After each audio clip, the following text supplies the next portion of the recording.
श्री स्वामी समर्थ. मी साक्षी. उद्या 2 सप्टेंबर सोमवारी अमावास्या आहे, तसेच पिठोरी अमावास्या आहे.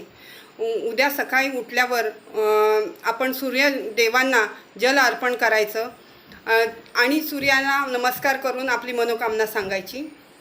तसंच आपल्या उंबरठ्याला हळदीचं लेपन करायचं. हळदीचं लेपन म्हणजे काय?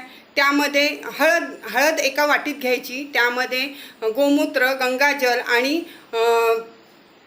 कापूर टाकून ते जे आपण करू ना लेपन, त्याने आपल्या उंबरठ्याला लेपन करायचं आणि उंबरठ्याची पूजा करायची.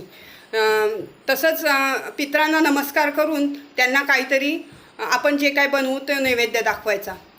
मग पितरांची पण सेवा होते. आणि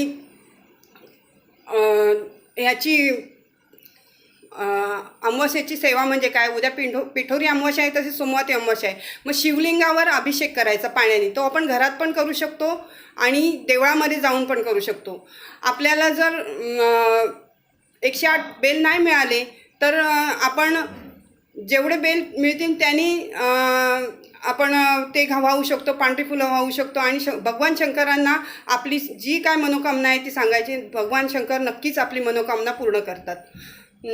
तसंच संध्याकाळी घरामध्ये बसून हातामध्ये पिवळ्या मोहरी घ्यायच्या.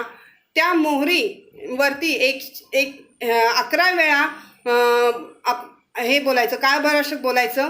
काळभैरवाष्टक बोलून एकदा वल्गुसूक्त बोलायचं आणि त्या मोहरी पूर्ण घरामध्ये, फक्त टॉयलेट बाथरूम सोडून पूर्ण घरामध्ये टाकायच्या. नक्की आणि पॉझिटिव्ह एनर्जी येते.